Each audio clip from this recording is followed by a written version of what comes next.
Hello everyone and welcome back to the sessions on financial management, and in this class we are going to discuss concept of discounted payback period.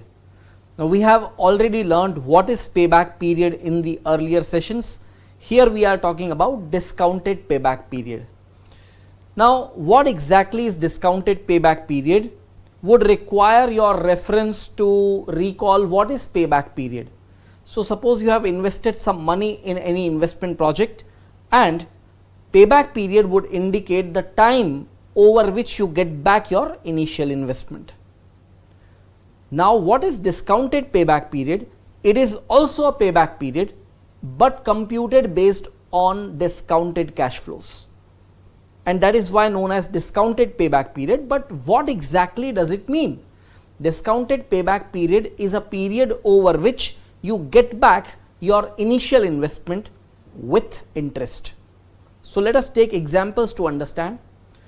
Suppose I have invested rupees 10 lakhs in a project, and this project is giving me cash inflows every year of 2 lakhs. Life of the project is 10 years. Now what will happen? Every year I am getting back 2 lakhs. Initially I have invested 10 lakhs. If I am getting back 2 lakhs every year, what happens? Just try to identify. I will require 5 years to get back my original 10 lakhs invested. So we simply call payback period as 5 years. However, if I want my money back, I want my money back with interest, because the objective of making investment is to earn some rate of return on that. So discounted payback period may not be 5 years but will usually be a longer period. Why a longer period? Because in 5 years what I am getting back is just my initial investment. I want my initial investment with interest, and that is what we call as discounted payback period. So in real sense, whenever we are investing money with an expectation of a rate of return, we would always want to earn that rate of return, and therefore the period over which we are seeking the payback is not only the initial investment but even the recovery of the returns on that invested money. And so discounted payback period is the period over which we get back our initial investment with interest. Now question is, how to compute discounted payback period? Very simple. The manner in which you compute payback period. How do you compute payback period? All the cash flows you start taking on a cumulative basis. Once the cumulative value of these cash flows is matching with the initial investment, you get the hint of payback period. The only difference this time is, instead of taking the original annual cash flows, we will be considering cash flows on discounted basis. In other words, instead of taking the amounts of cash flows itself, we will instead take the present values of these cash flows. So what we will do, friends, when we take some calculative examples, things will be much clearer to you. So please just follow up the example which I am coming up with, and also in the process write up some important notes as well. So based on what we have just discussed, under the heading discounted payback period, please write, it is the period over which the initial investment is recovered with interest. Discounted payback period can be determined by accumulating the discounted annual cash flows until initial investment is recovered. Let us move ahead and now take up question number 8. This is the example that I was asking you to understand to get the complete idea about the concept of discounted payback period. Now let us see what is given in this question.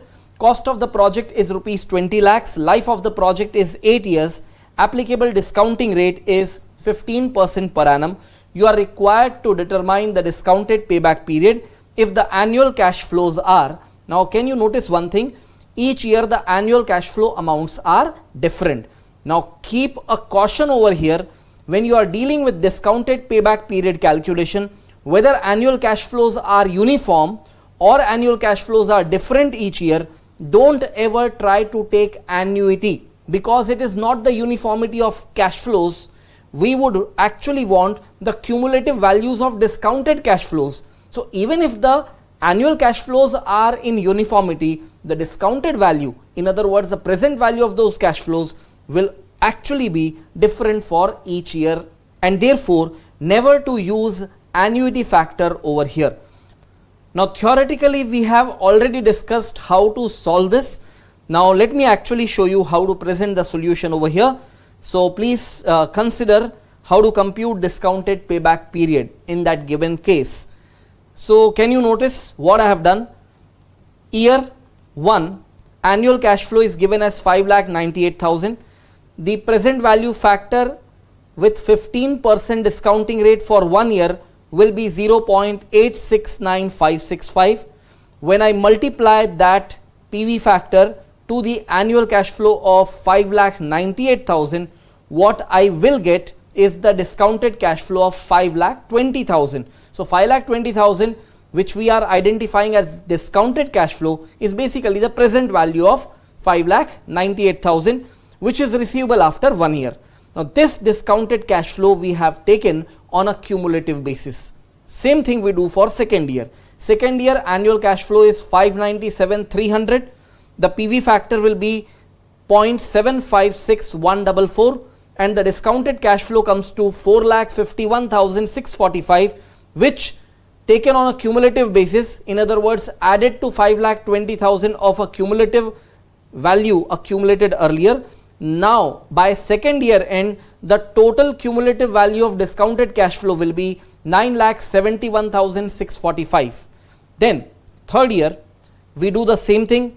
Fourth year we do the same thing. We will keep doing this until we get 20 lakhs or more, because initial investment is 20 lakhs. By the time you reach fifth year, what do you notice over here is you get a 1 rupee over and above your initial investment of 20 lakhs. So here for 1 rupee we are not going to find the fraction of any year. In fact, we just ignore that 1 rupee difference and we would actually consider the discounted payback period as 5 years. Now what I am going to do is I am going to show you the calculations with evidences that it is exactly 5 years time over which we are getting back our initial investment with interest. So the question is already solved and I am sure that you have understood how to compute discounted payback period. But friends, mere calculations are not enough. You need to really understand the core concept, that why we are calling this as discounted payback period. What is the relevance of these 5 years? Let us now make some calculations to prove it that within 5 years time you will get back your initial investment with interest. So how would you verify this? Just look at the figures given in this table. So can you notice one thing? At the beginning of year 1 you have made an investment of 20 lakhs. Because you have made investment of 20 lakhs and you want interest of 15% for each year, you are seeking 15% of 20 lakhs, which is 3 lakhs. So by end of the year, how much money of yours has got accumulated with interest? Answer is 23 lakhs. So principal plus interest, the cumulative value of your investment by end of first year is 23 lakhs. However, out of this you already obtained some cash inflow. When you are getting back your cash inflow, the balance of your investment will get reduced. So the cash inflow that you have obtained in the first year is 5,98,000. Now when you subtract this cash flow from the cumulative balance, you are definitely going to get 17,02,000 as balance at the end of that year, which will become the opening balance in the second year. In the second year, now you would want 15% interest on 17,02,000, and that 17,02,000 into 15% gives you 2,55,300. The cumulative balance, which is principal at the beginning of second year, that is 17,02,000 plus interest of 15%, that is 2,55,300, gets cumulative to 19,57,300. Out of this cumulative balance of your investment, again the money that you have drawn as inflow for yourself is 5,97,300, and that leaves you with balance at the end of second year as 13,60,000, which will be opening balance of your money at the beginning of third year. So same amount, 13,60,000. So are you noticing one thing?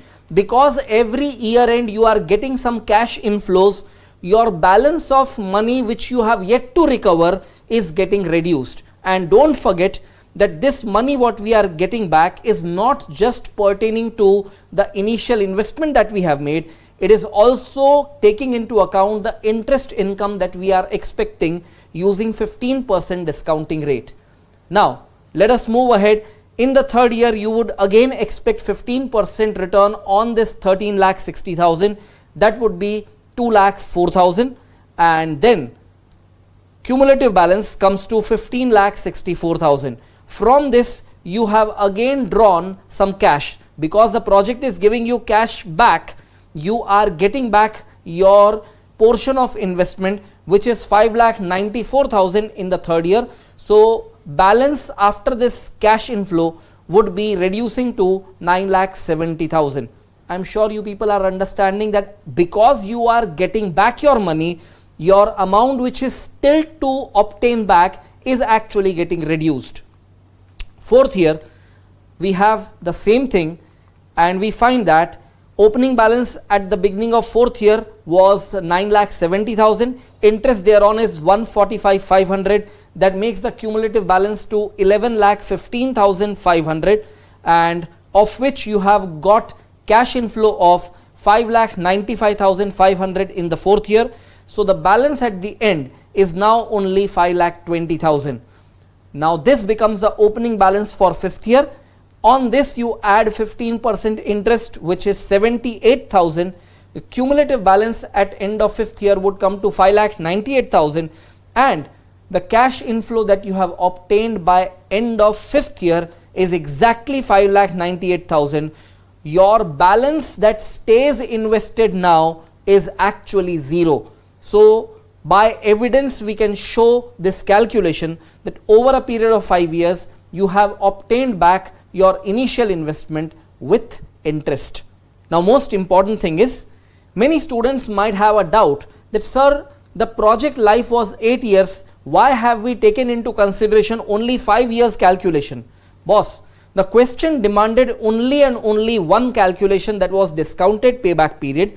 Once we got it as 5 years, we don't have anything to do with the cash flows ahead. So cash flows ahead will actually be a surplus returns for us. So we already got back our initial investment with interest over a period of 5 years, but the life of the project is further 3 years. That post payback cash flows will just add to your profitability. Anyway, this calculation what you are finding on screen is though not part of your solution, but I would strongly recommend that you should write it so that there is complete clarity of concept with respect to discounted payback period. Let us begin with question number 9. Let us read this question. Cost of the project is given as rupees 20 lakhs. Life of the project is 8 years. The annual cash flows are rupees 4,10,000 per annum. Scrap value realizable at end of project's life is rupees 40,000.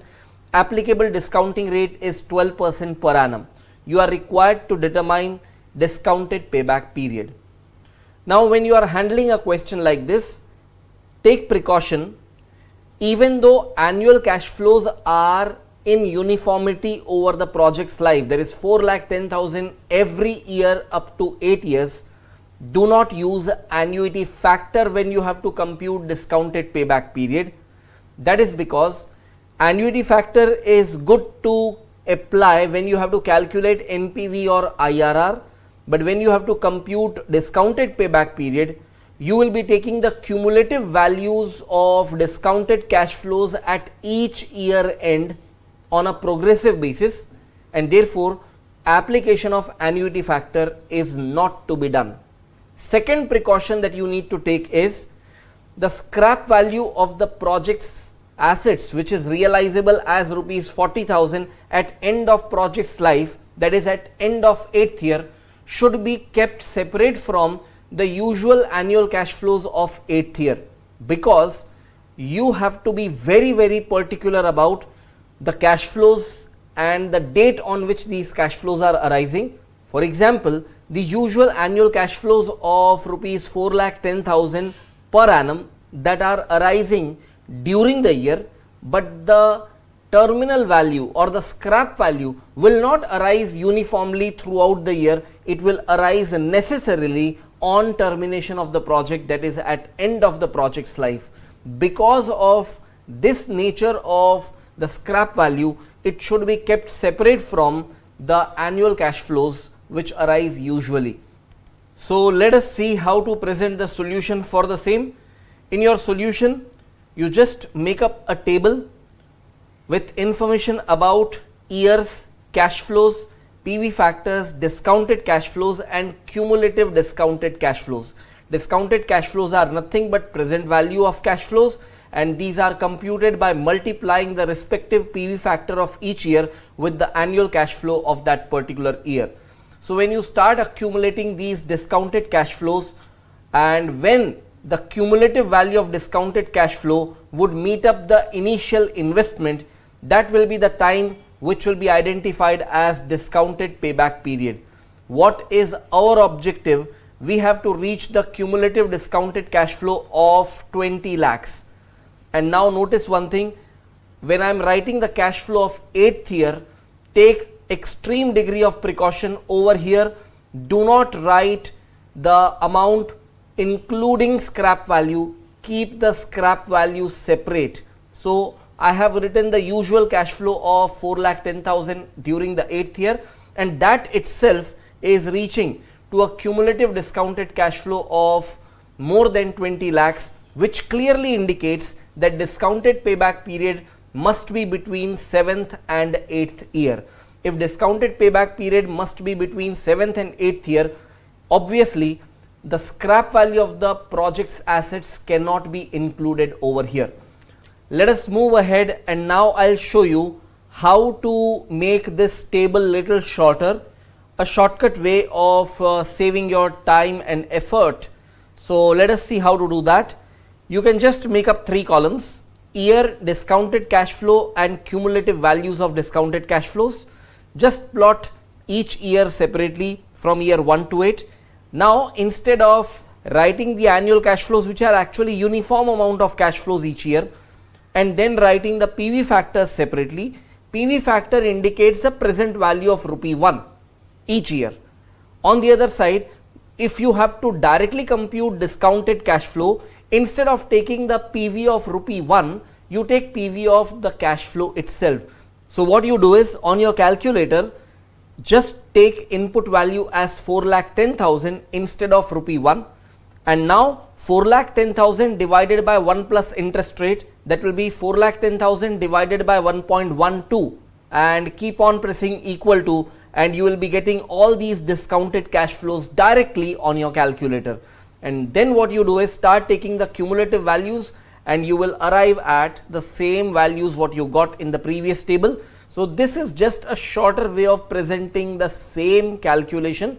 So we know one thing, that discounted payback period will be between 7th and 8th year, and precaution once again, you should not take the scrap value that is resulting at end of project's life, because we are already getting the cumulative discounted cash flow by end of 8th year. That means the payback period is going to arise between 7th and 8th year on discounted basis, and for that purpose the scrap value of project's assets are not required. That precaution must be taken. Let us move ahead, and now what we do is we just find the discounted payback period, which we know will be between 7th and 8th year. So at 7th year, the shortfall in the discounted cash flow to make up to the initial investment on cumulative basis was rupees 1,28,861. On the other side, the discounted cash flow in the 8th year was 1,65,592. So the portion of 8th year which will be added to 7 years of timeline will be 1,28,861 divided by 1,65,592. The simple logic is the discounted cash flow of 165,592 takes 1 year time. So 128,861 would take how much time? We have learned this right from the beginning of the chapter when we started the logic of payback period. Anyway, the final answer will be 7.78 years. Let us move ahead and take up a similar question that is given as question number 10. Let us read this question. It is in fact exactly similar to question number 9 with only one difference. The annual cash inflows in question 9 were given as 4,10,000 per annum, and the annual cash inflows in this question 10 is given as just rupees 4 lakhs per annum. All other information remains same, and you have to compute discounted payback period. So what you are going to do is apply the shortcut way that I have explained you. What you will do is take 4 lakh as your input divided by 1 plus discounting rate, that is 1.12. So 4 lakh divided by 1.12, keep pressing equal to for each year, and you will be getting the cash flows for each year on discounted basis directly. Again, take the same precaution that the scrap value should be considered only and only when it is required. So how to present the solution? Just pay attention over here. You draw this shorter version of the table and compute each year's discounted cash flow. You know how to do it now, and start taking the cumulative values also. When you keep on doing this up to 8 years, let us see what findings we have. Up to 8 years, without considering the terminal cash flow or the scrap value, can you notice the cumulative discounted cash flow is not matching up to 20 lakhs. That means the project is not capable of paying back even till end of the life without considering the scrap value. When you consider the scrap value, which also arises at end of 8th year, mind it, the cash flow of 8th year towards that terminal value or towards that scrap value is 40,000, and for 40,000 when you apply 8th year's factor, or when you take 40,000 divided by 1.12 raised to 8 years, you will get the discounted cash flow of 16,155, and this value when accumulated with the cumulative value of discounted cash flow what we got previously, we get exactly now a value which is greater than 20 lakhs. When this is exceeding 20 lakhs, it is ensuring one thing, that the project on discounted basis is capable of paying back, but only after inclusion of the scrap value, and the scrap value will arise only and only by end of the project's life, that is end of 8th year. So we can conclude that the discounted payback period will be entire life of the project, that will be 8 years. Let us move ahead and now write up that conclusion which we have already discussed.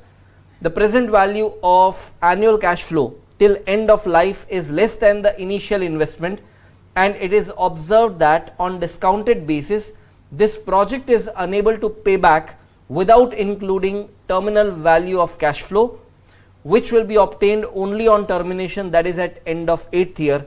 So the final line of conclusion will be discounted payback period equals to 8 years.